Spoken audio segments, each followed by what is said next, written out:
दोस्तों नमस्कार।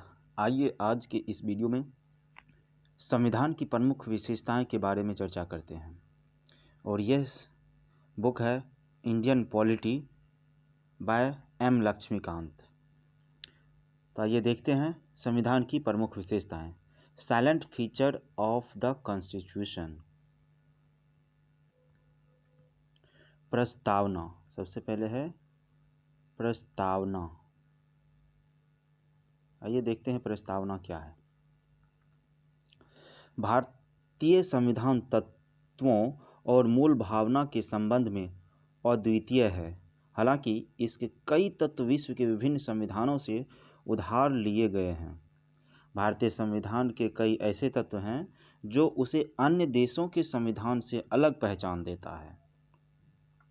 यह बात ध्यान देने योग्य है कि सन 1949 में अपनाए गए संविधान के अनेक वास्तविक लक्षणों में महत्वपूर्ण परिवर्तन हुए, विशेष रूप से 7वें, 42वें, 44वें, 73वें, 74वें एवं 97वें संशोधन में। संविधान में कई बड़े परिवर्तन करने वाले 42वें संविधान संशोधन अधिनियम 1976 को मिनी कॉन्स्टिट्यूशन कहा जाता है। क्या कहा जाता है? Mini constitution. हालांकि केशव नंदा भारती मामले 1973 में सर्वोच्च न्यायालय ने व्यवस्था दी थी कि अनुच्छेद 368 के तहत संसद को मिली संवैधानिक शक्ति संविधान के मूल ढांचे को बदलने की अनुमति नहीं देती। संविधान की विशेषताएं। संविधान के वर्तमान रूप में इसकी विशेषताएं निम्नलिखित है। सबसे लंबा लिखित संविधान। संविधान को दो वर्गों में विभाजित किया जाता है। लिखित जैसे अमेरिकी संविधान और अलिखित जैसे ब्रिटेन का संविधान। भारत का संविधान विश्व का सबसे लंबा लिखित संविधान है। यह बहुत बृहद, समग्र और विस्तृत दस्तावेज है। मूल रूप से 1949 संविधान में एक प्रस्तावना 395 अनुच्छेद 22 भागों में विभक्त और 8 अनुसूचियां थी। वर्तमान में यानी 2016 में इसमें एक प्रस्तावना 465 अनुच्छेद 25 भाग में विभक्त और 12 अनुसूचियां हैं। सन 1951 से हुए विभिन्न संशोधन में करीब 20 अनुच्छेद व एक भाग 7 को हटा दिया और इसमें करीब 90 अनुच्छेद 4 भागों 4 क, 9 क, 9 ख और 14 क और 4 अनुसूचियां 9, 10, 11, 12 को जोड़ा गया। विश्व के किसी अन्य संविधान में इतने अनुच्छेद और अनुसूचियां नहीं हैं। भारत के संविधान को विस्तृत बनाने के पीछे निम्न 4 कारण हैं। भौगोलिक कारण, भारत का विस्तार और विविधता। ऐतिहासिक, इसके उदाहरण के रूप में भारत शासन अधिनियम 1935 के प्रभाव को देखा जा सकता है। यह अधिनियम बहुत विस्तृत था। जम्मू कश्मीर को छोड़कर केंद्र और राज्यों के लिए एकल संविधान। संविधान सभा में कानून विशेषज्ञों का प्रभुत्व। संविधान में न सिर्फ शासन के मौलिक सिद्धांत बल्कि विस्तृत रूप में प्रशासनिक प्रावधान भी विद्यमान है। इसके अतिरिक्त अन्य आधुनिक लोकतंत्रों में जिन मामलों को आम विधानों अथवा स्थापित राजनीतिक परिपाटी पर छोड़ दिया गया, उनमें भी भारत के संवैधानिक दस्तावेज में शामिल किया गया है। विभिन्न स्रोत से विहित। भारत के संविधान ने अपने अधिकतर उपबंध विश्व के कई देशों के संविधानों, भारत शासन अधिनियम 1935 के उपबंधों से है। डॉक्टर अंबेडकर ने गर्व के साथ घोषणा की थी कि भारत के संविधान का निर्माण विश्व के विभिन्न संविधान को छानने के बाद किया गया है। संविधान का अधिकांश ढांचागत हिस्सा भारत शासन अधिनियम 1935 से लिया गया है। संविधान का दार्शनिक भाग, मौलिक अधिकार और राज्य के नीति निर्देशक सिद्धांत क्रमशः अमेरिका और आयरलैंड से प्रेरित है। भारतीय संविधान के राजनीतिक भाग संघीय सरकार का सिद्धांत और कार्यपालिका का और विधायिका के संबंध का अधिकांश हिस्सा ब्रिटेन के संविधान से लिया गया है। संविधान के अन्य प्रावधान कनाडा, ऑस्ट्रेलिया, जर्मनी, यूएसएसआर, अब रूस है, फ्रांस, दक्षिण अफ्रीका, जापान इत्यादि देशों के संविधान से लिए गए हैं। भारत के संविधान पर सबसे बड़ा प्रभाव और भौतिक सामग्री का स्रोत भारत सरकार अधिनियम 1935 रहा है। संघीय व्यवस्था, न्यायपालिका, राज्यपाल, आपातकालीन अधिकार, लोक सेवा आयोग और अधिकतर प्रशासनिक विवरण इसी से लिए गए हैं। संविधान के आने से अधिक प्रावधान या तो 1935 के इस अधिनियम के समान है या फिर इससे मिलते जुलते हैं। नम्यता और अनम्यता का समन्वय। नम्यता और अनम्यता का समन्वय। संविधान को नम्यता और अनम्यता की दृष्टि से भी वर्गीकृत किया जाता है। कठोर या अनम्य संविधान उसे माना जाता है जिसमें संविधान संशोधन करने के लिए विशेष प्रक्रिया की आवश्यकता हो। उदाहरण के लिए अमेरिकी संविधान। लचीला या नम्य संविधान वह कहलाता है जिसमें संशोधन की प्रक्रिया वही हो जैसे किसी आम कानूनों के निर्माण की, जैसे ब्रिटेन का संविधान। भारत का संविधान ना तो लचीला है और ना ही कठोर, बल्कि यह दोनों का मिला जुला रूप है। अनुच्छेद 368 में 2 तरह के संशोधन का प्रावधान है।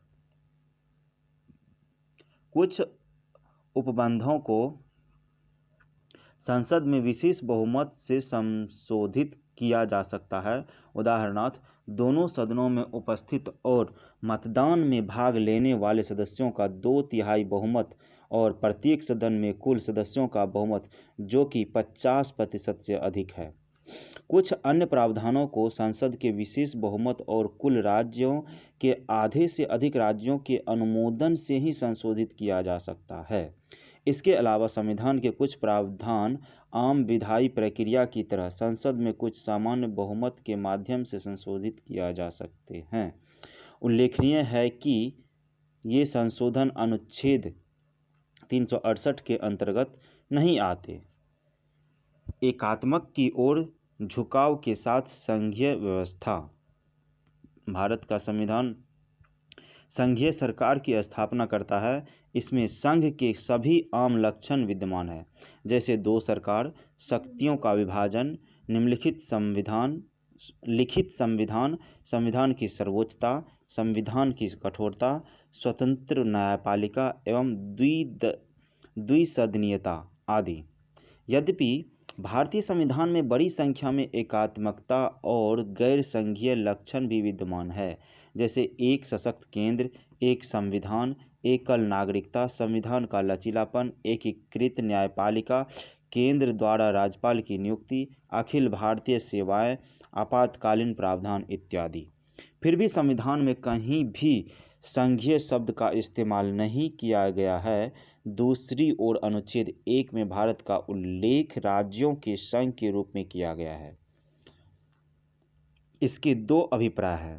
पहला, भारतीय संघ राज्यों के बीच हुए किसी समझौते का निष्कर्ष नहीं है, और दूसरा, किसी राज्य को संघ से अलग होने का अधिकार नहीं है। इसी वजह से भारतीय संविधान को निम्नलिखित नाम दिए गए हैं, जैसे कि एकात्मकता की भावना में संघ, अर्थ संघ, केसी बेरे, bargaining federalism, Morris Jones, cooperative federalism, Grenville Austin federation with a centralising tendency, Ivor Jennings व अन्य। सरकार का संसदीय रूप। भारतीय संविधान ने अमेरिका की अध्यक्षीय प्रणाली की बजाय ब्रिटेन के संसदीय तंत्र को अपनाया। संसदीय व्यवस्था विधायिका और कार्यपालिका के मध्य समन्वय व सहयोग के सिद्धांत पर आधारित है, जबकि अध्यक्षीय प्रणाली दोनों के बीच शक्तियों के विभाजन के सिद्धांत पर आधारित है। संसदीय प्रणाली को सरकार के वेस्टमिंस्टर रूप, उत्तरदायी सरकार और मंत्रिमंडलीय सरकार के नाम से भी जाना जाता है। संविधान केवल केंद्र में ही नहीं बल्कि राज्य में भी संसदीय प्रणाली का स्थापना करता है। भारत में संसदीय प्रणाली की विशेषताएं निम्नलिखित हैं। वास्तविक व नाममात्र के कार्यपालकों की उपस्थिति, बहुमत वाले दल की सत्ता, विधायिका के समक्ष कार्यपालिका की संयुक्त जवाबदेही, विधायिका में मंत्रियों की सदस्यता, प्रधानमंत्री या मुख्यमंत्री का नेतृत्व, निचले सदन का विघटन, लोकसभा अथवा विधानसभा। हालांकि भारतीय संसदीय प्रणाली बड़े पैमाने पर ब्रिटिश संसदीय प्रणाली पर आधारित है, फिर भी दोनों में कुछ मूलभूत अंतर है। उदाहरण के लिए ब्रिटिश संसद के तरह भारतीय संसद संप्रभु नहीं है। इसके अलावा भारत का प्रधान निर्वाचित व्यक्ति होता है, गणतंत्र, जबकि ब्रिटेन में उत्तरदायी व्यवस्था है। किसी भी संसदीय व्यवस्था में, चाहे वह भारत की हो अथवा ब्रिटेन की, प्रधानमंत्री की भूमिका अत्यंत महत्वपूर्ण हो गई है। जैसा कि राजनीति के जानकार इसे प्रधानमंत्री सरकार का नाम देते हैं। संसदीय संप्रभुता एवं न्यायिक सर्वोच्चता में समन्वय। संसद की संप्रभुता का नियम ब्रिटिश संसद से जुड़ा है, जबकि न्यायपालिका की सर्वोच्चता का सिद्धांत अमेरिका के सर्वोच्च न्यायालय से लिया गया है। जिस प्रकार भारतीय संसदीय प्रणाली ब्रिटिश प्रणाली से भिन्न है, ठीक उसी प्रकार भारत में सर्वोच्च न्यायालय की न्यायिक समीक्षा शक्ति अमेरिकी सर्वोच्च न्यायालय से कम है। ऐसा इसलिए है क्योंकि अमेरिका संविधान में विधि की नियत प्रक्रिया का प्रावधान है, जबकि भारतीय संविधान में विधि द्वारा स्थापित प्रक्रिया अनुच्छेद 21 का प्रावधान है। इसलिए भारतीय संविधान निर्माताओं ने ब्रिटेन की संसदीय संप्रभुता और अमेरिकी की न्यायपालिका सर्वोच्च के बीच उचित संतुलन बनाने की प्राथमिकता दी। एक ओर जहां सर्वोच्च न्यायालय अपनी न्यायिक समीक्षा की शक्तियों के तहत संसदीय कानूनों को असंवैधानिक घोषित कर सकता है, वहीं दूसरी ओर संसद अपने संवैधानिक शक्तियों के बल पर संविधान के बड़े भाग को संशोधित कर सकती है। एकीकृत व स्वतंत्र न्यायपालिका। भारतीय संविधान एक ऐसी न्यायपालिका की स्थापना करता है जो अपने आप में एकीकृत होने के साथ साथ स्वतंत्र है। भारत की न्याय व्यवस्था में सर्वोच्च न्यायालय शीर्ष पर है। इसके नीचे राज्य स्तर पर उच्च न्यायालय, राज्यों में उच्च न्यायालय के नीचे क्रमवार अधीनस्थ न्यायालय है, जैसे जिला अदालत व अन्य निचली अदालतें। न्यायालयों का एकल तंत्र केंद्रीय कानूनों के साथ साथ राज्य कानूनों को लागू करता है। हालांकि अमेरिका में संघीय कानूनों की संघीय न्यायपालिका और राज्य कानूनों की राज्य न्यायपालिका लागू करती है। सर्वोच्च न्यायालय संघीय अदालत है। यह शीर्ष न्यायालय है जो नागरिकों के मौलिक अधिकारों की रक्षा की गारंटी देता है और संविधान का संरक्षक है।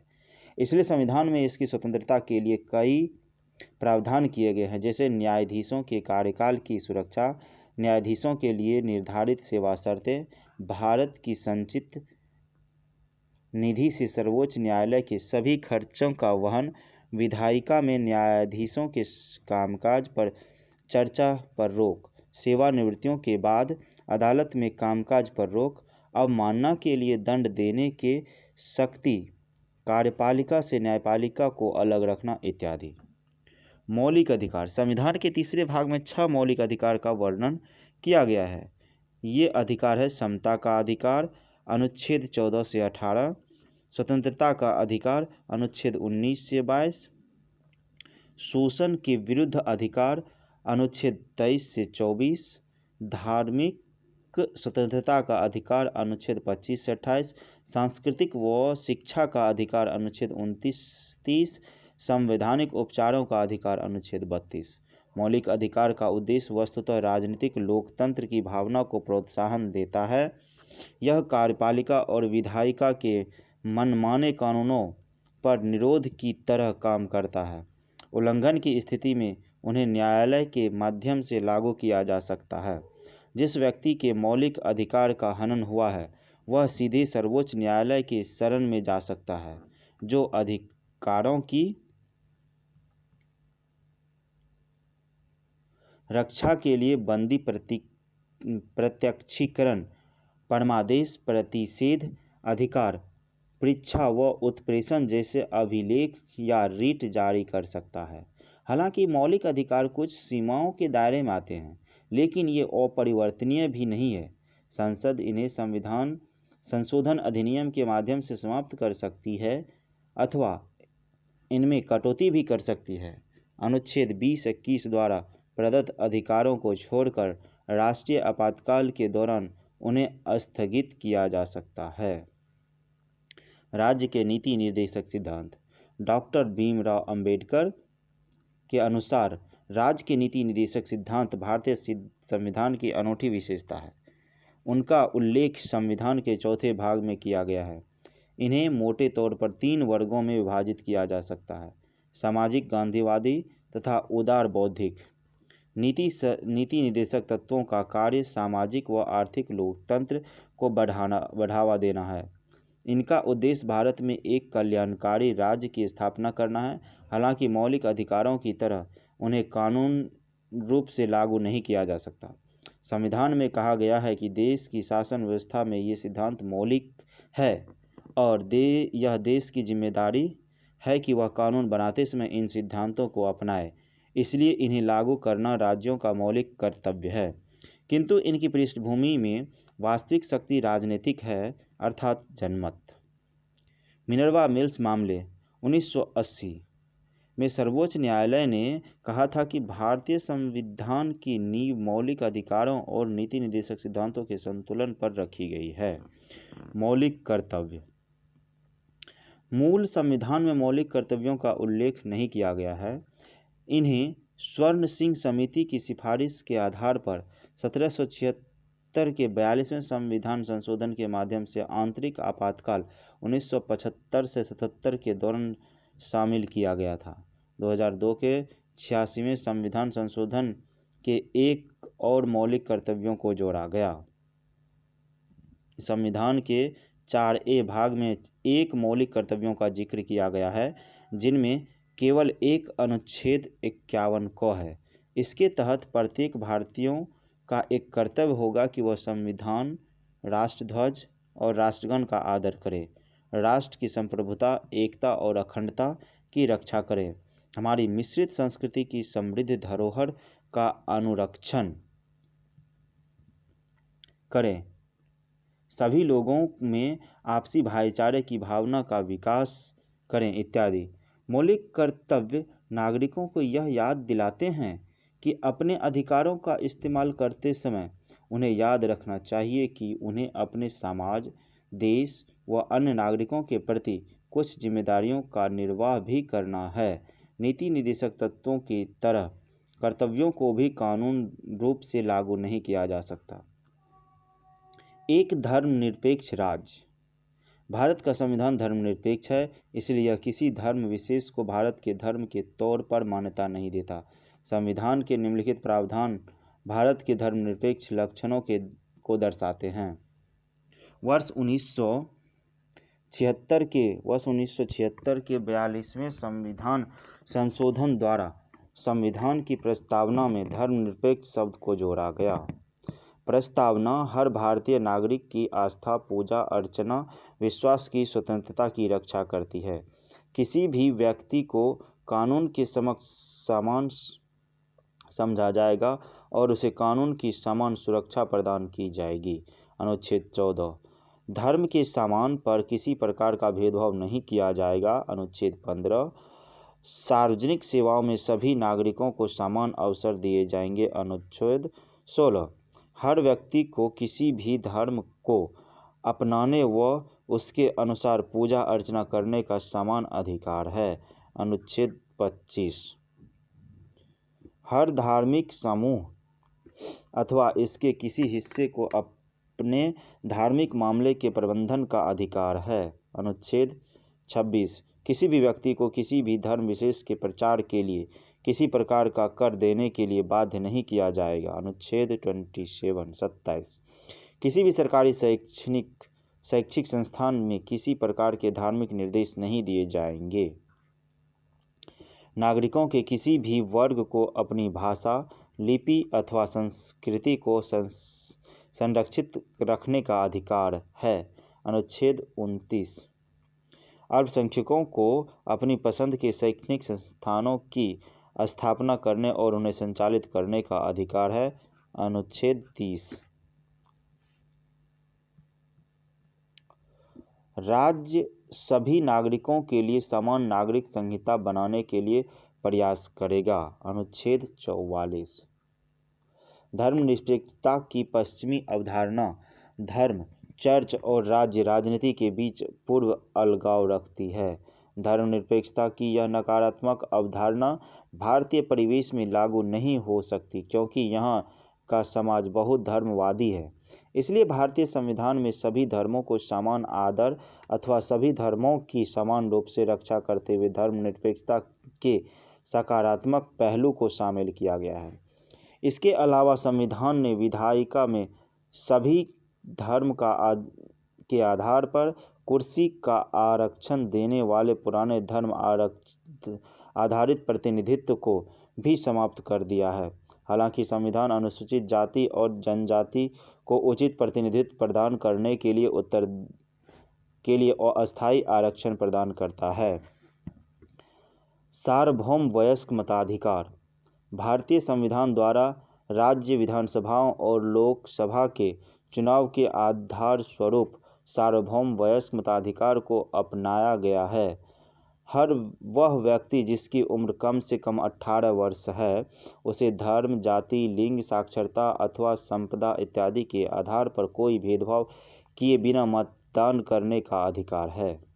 1989 में 61वें संविधान संशोधन अधिनियम 1988 के द्वारा मतदान करने की उम्र को 21 वर्ष से घटाकर 18 वर्ष कर दिया गया था। देश की बृहद आकार, जनसंख्या, उच्च गरीबी, सामाजिक असमानता और शिक्षा आदि को देखते हुए संविधान निर्माताओं द्वारा सार्वभौम वयस्क मताधिकार को संविधान में शामिल करना एक साहसिक व सराहनीय प्रयोग था। वयस्क मताधिकार लोकतंत्र को बड़ा आधार देने के साथ साथ आम जनता के स्वाभिमान में वृद्धि करता है, समानता के सिद्धांत को लागू करता है, अल्पसंख्यकों को अपने हितों की रक्षा करने का अवसर देता है तथा कमजोर वर्गों के लिए नई आशाएं और प्रत्याशाएं जगाता है। एकल नागरिकता यद्यपि भारतीय संविधान फेडरल है और दोनों लक्षणों एकल व संघीय का प्रतिनिधित्व करता है, मगर इसमें केवल एकल नागरिकता का प्रावधान है, अर्थात भारतीय नागरिकता। दूसरी ओर अमेरिका जैसे देशों में प्रत्येक व्यक्ति के पास न केवल देश की नागरिकता होती है, बल्कि वह जिस राज्य में रहता है उसकी भी नागरिकता होती है। इसलिए वह अधिकारों के दो समूहों का लाभ उठाता है, पहला राष्ट्रीय सरकार द्वारा प्रदत्त, दूसरा राज्य सरकार द्वारा प्रदत्त। भारत में सभी नागरिकों को, चाहे वो किसी भी राज्य में पैदा हुए हो या रहते हो, संपूर्ण देश में नागरिकता के समान राजनीतिक और नागरिक अधिकार प्राप्त होते हैं और उनमें की कोई भेदभाव नहीं किया जाता, सिवाय कुछ मामले के जैसे जनजातीय क्षेत्र, जम्मू और कश्मीर इत्यादि। सभी नागरिकों के लिए एकल नागरिकता और समान अधिकारों के सार्वभौमिक प्रावधानों के बावजूद भारत में सांप्रदायिक दंगे, वर्ग संघर्ष, जातिगत युद्ध, भाषाई विवाद और नृजातीय विवाद होते रहे हैं। इसका अर्थ यह है कि संविधान के निर्माताओं ने एकीकृत संगठित भारत राष्ट्र के निर्माण का जो सपना देखा है वह पूरी तरह पूरा नहीं हो पाएगा। स्वतंत्र निकाय भारतीय संविधान केवल विधायिका, कार्यपालिका व सरकार, केंद्र और राज्य न्यायिक अंग की उपलब्ध कराता है, बल्कि यह कुछ स्वतंत्र निकायों की स्थापना भी कराता है। इन्हें संविधान ने भारत सरकार के लोकतांत्रिक तंत्र के महत्वपूर्ण स्तंभों के रूप में परिकल्पित किया है। ऐसे कुछ स्वतंत्र निकाय निम्नलिखित हैं: संसद, राज्य विधानसभाओं, भारत के राष्ट्रपति और भारत के उपराष्ट्रपति के लिए स्वतंत्र और निष्पक्ष चुनाव सुनिश्चित करने हेतु निर्वाचन आयोग, राज्य और केंद्र सरकार के खाते में अंकेक्षण के लिए भारत का नियंत्रक एवं महालेखाकार ये जनता के पैसे के संरक्षक होते हैं और सरकार द्वारा किए गए खर्चों की वैधानिकता और उनके उचित होने पर टिप्पणी करते हैं। संघ लोक सेवा आयोग यह अखिल भारतीय सेवाएं व उच्च स्तरीय केंद्रीय सेवाओं के लिए भर्ती हेतु परीक्षाओं का आयोजन करता है तथा अनुशासनात्मक मामले पर राष्ट्रपति को सलाह देता है। राज्य लोक सेवा आयोग, जिसका काम हर राज्य में राज्य सेवाओं के लिए भर्ती हेतु परीक्षाओं का आयोजन करना व अनुशासनात्मक मामले पर राज्यपाल को सलाह देना है। विभिन्न प्रावधानों तथा कार्यकालों की सुरक्षा, निर्धारित सेवा शर्तें, भारत की संचित निधि पर भारित विभिन्न व्यय आदि के माध्यम से संविधान इन निकायों की स्वतंत्रता सुनिश्चित करता है। आपातकालीन प्रावधान। आपातकाल की स्थिति से प्रभावशाली ढंग से निपटने के लिए भारतीय संविधान में राष्ट्रपति के लिए वृहद आपातकालीन प्रावधानों की व्यवस्था है। इन प्रावधानों को संविधान में शामिल करने का उद्देश्य है देश की संप्रभुता, एकता, अखंडता और सुरक्षा, संविधान एवं देश के लोकतांत्रिक ढांचे को सुरक्षा प्रदान करना। संविधान में 3 प्रकार के आपातकाल की विवेचना की गई है। राष्ट्रीय आपातकाल, युद्ध, आक्रमण अथवा सशस्त्र विद्रोह पैदा हुई राष्ट्रीय अशांति की अवस्था, अनुच्छेद 352। राज्य में आपातकाल यानी राष्ट्रपति शासन, राज्यों में संवैधानिक तंत्र की असफलता, अनुच्छेद 356, या केंद्र के निर्देशों का अनुपालन करने में असफलता, अनुच्छेद 365। वित्तीय आपातकाल, भारत की वित्तीय स्थिरता का प्रत्यय संकट में हो, अनुच्छेद 360। आपातकाल के दौरान देश की पूरी सत्ता केंद्र सरकार के हाथों में आती है और राज्य केंद्र के नियंत्रण में चले जाते हैं। इससे संविधान में संशोधन किए बगैर देश का ढांचा संघीय से एकात्मक हो जाता है।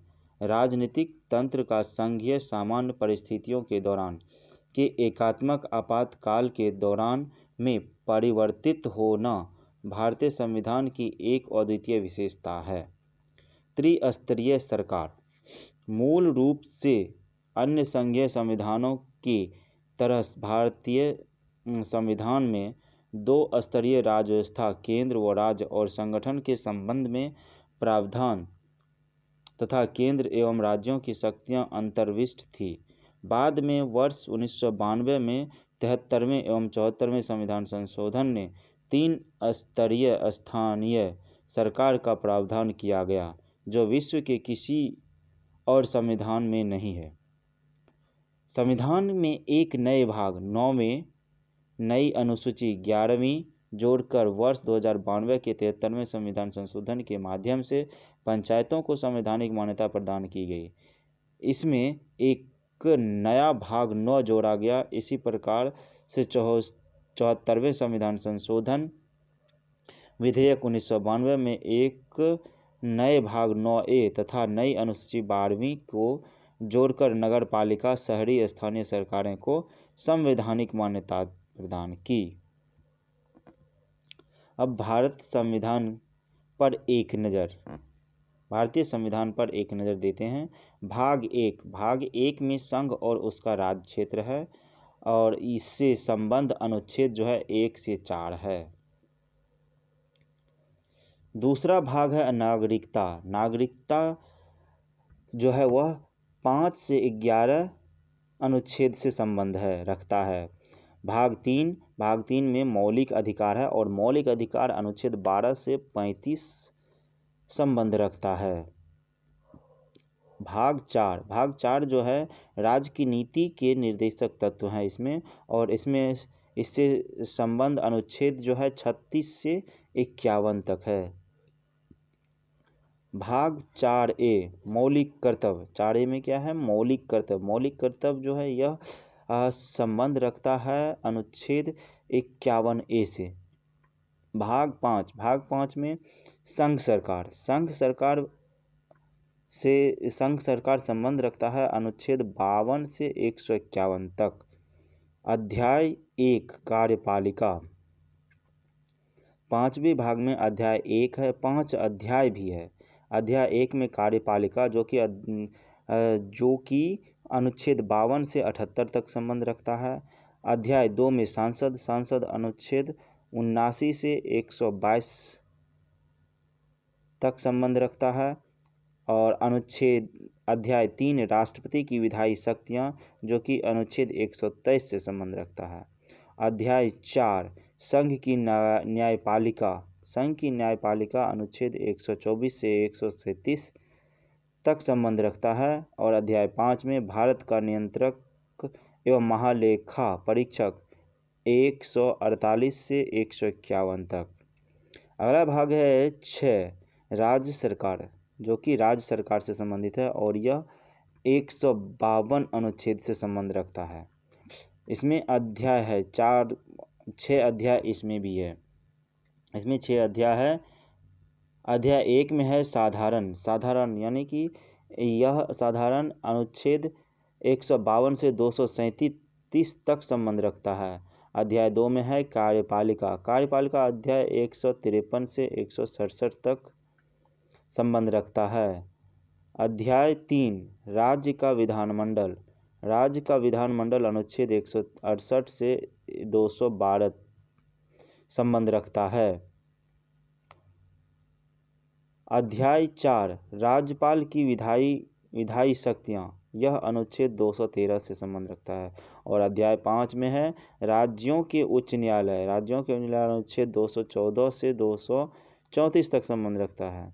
और अध्याय 6 में है अधीनस्थ न्यायालय यह अनुच्छेद 233 से 237 तक संबंध रखता है।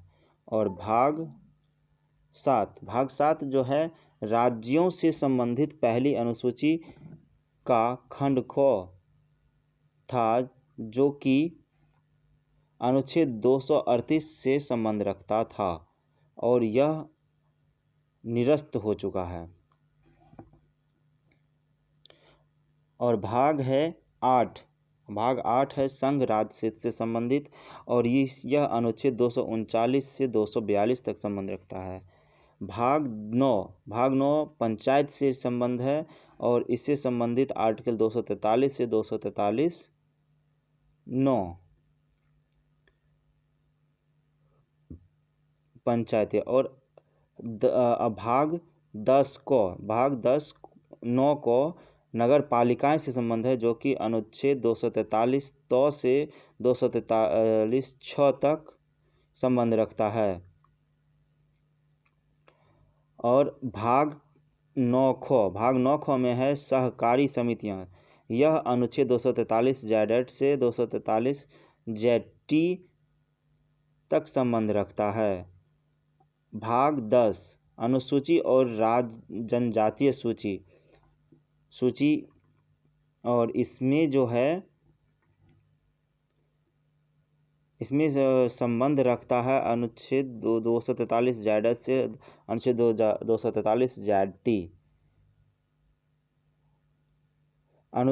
भाग 10 अनुसूचित और जनजाति क्षेत्र यह अनुच्छेद 244 से 244 को तक संबंध रखता है।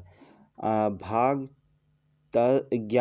11 संघ और राज्यों के बीच संबंध है और यह अनुच्छेद 245 से 263 के बीच संबंध रखता है। इसमें 2 अध्याय है। अध्याय 1 में विधायी संबंध और अध्याय 2 में प्रशासनिक संबंध। अध्याय 1 विधायी संबंध जो 245 से 55 से संबंध रखता है और प्रशासनिक संबंध 256 से 263 संबंध रखता है। वित्त और पाठ 17 वित्त संपत्ति संविदाएं और बाद यह अनुच्छेद 264 से 300A तक संबंध रखता है। और इसमें 4 अध्याय है। अध्याय 1 में वित्त, दूसरा में ऋण लेना, तीसरा में संपत्ति, संविदाएं, अधिकार, बाध्याएं और वाद। और अध्याय 4 में संपत्ति का अधिकार, संपत्ति का अधिकार जो कि अनुच्छेद 300 क में है। भारत के भाग 13 जो है भारत के राज्य क्षेत्र और राज्य क्षेत्र के भीतर व्यापार, वाणिज्य एवं समागम। भाग 14 संघ और राज्यों के बीच सेवाएं, यह अनुच्छेद 308 से 323 से बीच संबंध रखता है। संघ और राज्यों की सेवाएं, इसमें अध्याय 1 में है सेवाएं जो कि अनुच्छेद 308 से 314 है, और अध्याय 2 लोक सेवा आयोग जो कि 315 से 323 है। और भाग 14 क अधिकरण अनुच्छेद 323 क से अनुच्छेद 323 ख। निर्वाचन भाग 15 में निर्वाचन है। निर्वाचन अनुच्छेद 224 से 239 क से संबंध रखता है। भाग 16 कुछ वर्गों से संबंधित विशेष प्रावधान जैसे कि 300 से 342 अनुच्छेद तक संबंध रखता है। भाग 8 राजभाषा से संबंध है। राजभाषा यह अनुच्छेद 343 से 351 तक संबंध रखता है। और अध्याय 2 प्रादेशिक भाषाएं, अध्याय 3 सर्वोच्च न्यायालय, उच्च न्यायालय आदि की भाषा, अध्याय 4 विशेष निर्देश। तो इस तरह से अध्याय 1 में संघ की भाषा जो है अनुच्छेद 343 से 344 के संबंध रखता है, और प्रादेशिक भाषाएं 345 से 347 संबंध रखता है। अध्याय 4 विशेष निर्देश यह अनुच्छेद 348 से 349 के बीच संबंध रखता है। अगला भाग है 18 आपात उपबंध अनुच्छेद 352 से 360 संबंध रखता है। भाग 9 प्रकीर्ण यह अनुच्छेद 361 से 67 के बीच उपबंध रखता है। संविधान का संशोधन 368 में हुआ। संविधान का संशोधन इससे रिलेटेड जो है आर्टिकल 368 है, अनुच्छेद 368। और भाग 21 में जो है अस्थायी, संक्रमणशील और विशेष उपबंध से संबंध है। इसमें इससे संबंधित अनुच्छेद जो है 369 से 392। और भाग 22 में संक्षिप्त नाम, प्रारंभ, हिंदी में प्राधिकृत, पाठ एवं निरसन है जो कि अनुच्छेद 393 से 395 से संबंध रखता है। इस तालिका में भारतीय संविधान के महत्वपूर्ण अनुच्छेद पर एक नज़र दिया गया है। इसको थोड़ा स्किप कर देते हैं, ये आप लोग देख लीजिएगा। अगला है संविधान की अनुसूची पर एक नज़र। अनुसूची जो है अभी 12 अनुसूची है, 12 अनुसूची भी इस टेबल में दिया हुआ है, तो आप लोग देख लीजिएगा थोड़ा सा। मैं इससे आगे के पार्ट जो है वो कंटिन्यू करता हूँ। अगला का टॉपिक है सहकारी समितियाँ। 97वां संविधान संशोधन अधिनियम 2011 ने सहकारी समितियों को संवैधानिक दर्जा और संरक्षण प्रदान किया।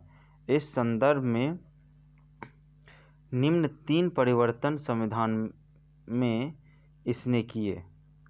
इसने सहकारी समिति गठित करने के अधिकार को मौलिक अधिकार बना दिया। अनुच्छेद 19 इसने एक नया राज्य का नीति निर्देशक तत्व जोड़ा। सहकारी समितियों के प्रोत्साहन देने के लिए अनुच्छेद 43 भी। इसने संविधान में एक नया भाग 9B जोड़ा सहकारी समितियां द कोऑपरेटिव सोसाइटी। शीर्षक से अनुच्छेद 243 जेड से लेकर 243 जेड तक। नया भाग 9B के अंतर्गत अनेक ऐसे प्रावधानों के द्वारा सुनिश्चित किया गया है कि देश भर में सहकारी समितियां लोकतांत्रिक, व्यावसायिक, स्वायत्त ढंग से तथा आर्थिक मजबूती के साथ कार्य करें। यह संसद को अंतर्राज्य सहकारी समितियों तथा राज्य विधायिका को अन्य सहकारी समितियों के लिए उपयुक्त कानून बनाने की शक्ति प्रदान करता है। संविधान की आलोचना। भारत का संविधान, जैसा कि संविधान सभा द्वारा बनाया गया और अंगीकृत किया गया, की आलोचना निम्नलिखित आधारों पर की जाती है। उधार का संविधान। आलोचक कहते हैं कि भारतीय संविधान में नया और मौलिक कुछ भी नहीं है। वे इसे उधार का संविधान कहते हैं और उधार की एक बोरी अथवा एक हौच 5 कॉन्स्टिट्यूशन दुनिया के संविधान के लिए विभिन्न दस्तावेजों की पैबंदगिरी, लेकिन ऐसी आलोचना पक्षपातपूर्ण और अतार्किक है। ऐसा इसलिए है कि संविधान बनाने वाले ने अन्य संविधान के आवश्यक संशोधन करके ही भारतीय परिस्थिति में उसकी उपयुक्त के आधार पर उसकी कमियों को दरकिनार करने की स्वीकार किया। उपरोक्त आलोचना का उत्तर देते हुए डॉक्टर B.R. अम्बेडकर ने कहा, संविधान सभा में कहा, कोई पूछ सकता है कि इस घड़ी दुनिया के इतिहास में बनाए गए संविधान में नया कुछ हो सकता है? 100 साल से अधिक हो गए जबकि दुनिया का पहला लिखित संविधान बना। इसका अनुसरण अनेक देशों ने किया और अपने देश के संविधान को लिखित बनाकर उसे छोटा बना दिया। किसी संविधान का विषय क्षेत्र क्या होना चाहिए यह पहले ही तय हो चुका है। उसी प्रकार किसी संविधान के मूलभूत तत्वों की जानकारी और मान्यता आज पूरी दुनिया में है। इस तथ्यों को ध्यान में रखते हुए सभी संविधान में प्रमुख प्रावधानों में समानता दिख सकती है। केवल एक नई चीज यह हो सकती है किसी संविधान में जिसका निर्माण इतने विलंब से हुआ है कि उसमें गलतियों को दूर करने और देश की ज़रूरतों के अनुरूप उसको टालने की विविधता उसमें मौजूद रहे। यह दोषारोपण कि एक संविधान अन्य देशों के संविधानों की हूबहू नकल है, मैं समझता हूँ संविधान के यथेष्ट अध्ययन पर आधारित नहीं है। 1935 की अधिनियम की कार्बन कॉपी। आलोचकों ने कहा कि संविधान निर्माताओं ने बड़ी संख्या में भारत सरकार अधिनियम 1935 के प्रावधान भारत के संविधान में डाल दिए। इसे संविधान 1935 के अधिनियम की कार्बन कॉपी बनकर रह गया या फिर उसका ही संशोधन रूप। उदाहरण के लिए A.N. श्रीनिवास का कहना है कि भारतीय संविधान भाषा और वस्तु दोनों की तथ्य से 1935 के अधिनियम की नकल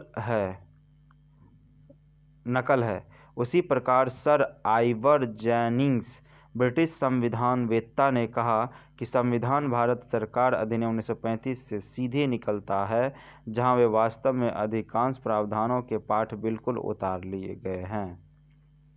पुनः P.R. देशमुख संविधान सभा सदस्य ने टिप्पणी की कि संविधान अनिवार्यतः भारत सरकार अधिनियम 1935 की है, बस उसका मताधिकार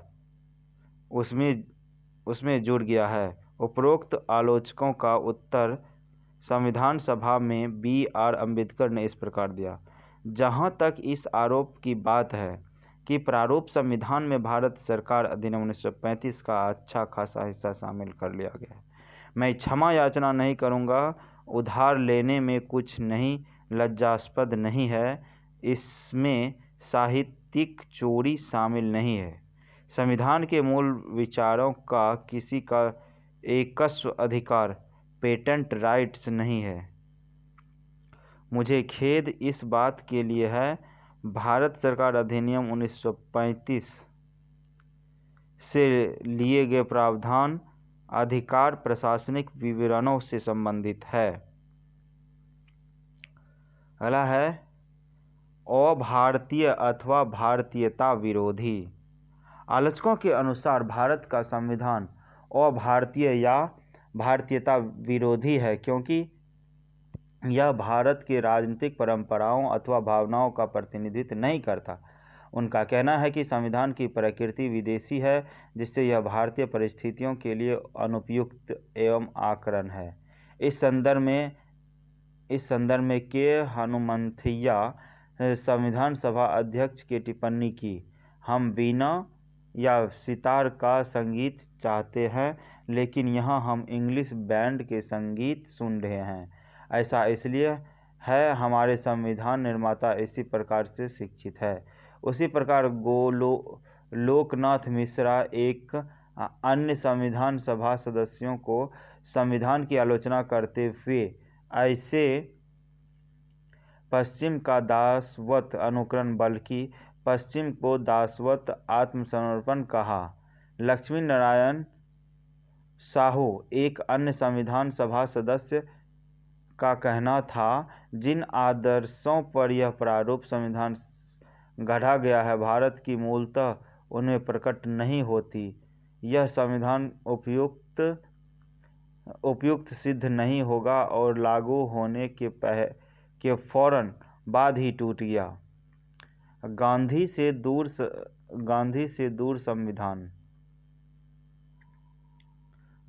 से दूर संविधान। आलोचकों के अनुसार भारत का संविधान गांधीवादी दर्शन और मूल्यों की प्रतिबिंबित नहीं करता, जबकि गांधी जी हमारे राष्ट्रपिता हैं। उनका कहना है कि संविधान ग्राम पंचायत तथा जिला पंचायत के आधार पर निर्माण होना चाहिए। इस संदर्भ में वही सदस्य के हनुमंथैया ने कहा, यह वही संविधान है जिसे महात्मा गांधी कभी नहीं चाहते, न ही संविधान को उन्होंने विचार किया होगा। टी प्रकाशन संविधान सभा के एक और सदस्य इस कमी का कारण गांधी जी के आंदोलन में अंबेडकर की सहभागिता नहीं होना, साथ ही गांधीवादी विचारों के प्रति उनका तीव्र विरोध को बताते हैं। महाकाय आकार। आलोचक कहते हैं कि भारत का संविधान बहुभीमकाय और बृहत विस्तृत है, जिसमें अनेक अनावश्यक तत्व भी सम्मिलित है। सर आइवर जेनिंग्स एक ब्रिटिश संविधानवेत्ता के विचार में जो प्रावधान बाहर से लिए गए हैं उनका चयन बेहतर नहीं है और संविधान सामान्य रूप से कहे तो बहुत लंबा और जटिल है। इस संदर्भ में H.B. कामत संविधान सभा के सदस्य ने टिप्पणी की, प्रस्तावना जिस किरीट का हमने अपनी सभा के लिए चयन किया है वह एक हाथी है। यह शायद इस तथ्य के अनुरूप है कि हमारा संविधान भी दुनिया में बने तमाम संविधानों में सबसे भीमकाय है। उन्होंने यह भी कहा कि मुझे विश्वास है सदन इस बार सहमत नहीं होगा कि हमने एक हाथीनुमा संविधान बनाया है। वकीलों का स्वर्ग। आलोचकों के अनुसार भारत का संविधान अत्यंत विधिवादितापूर्ण तथा बहुत जटिल है। उनके विचारों में जिस कानूनी भाषा और महावीरों को शामिल किया गया है, उनके चलते संविधान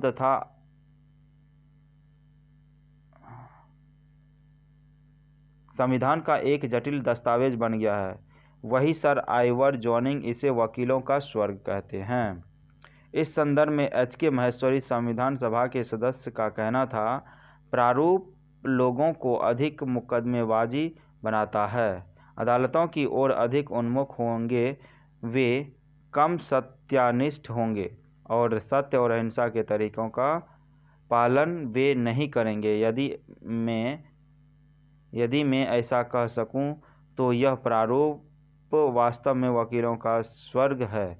यह वाद या मुकदमों की व्यापक संभावना खोलता है और हमारे योग्य और बुद्धिमान वकीलों के हाथ में बहुत सारा काम देने वाला है। उसी प्रकार संविधान सभा के एक अन्य सदस्य P.R. देशमुख ने कहा, मैं यह कहना चाहूँगा कि सदन के समक्ष डॉक्टर अंबेडकर ने जो अनुच्छेद का प्रारूप प्रस्तुत किया है, मेरे समझ से अत्यंत भारी भरकम है, जैसा कि एक भारी भरकम जिल्द वाला विधि ग्रंथ है। संविधान से संबंधित कोई दस्तावेज इतना अधिक अनावश्यक विस्तार तथा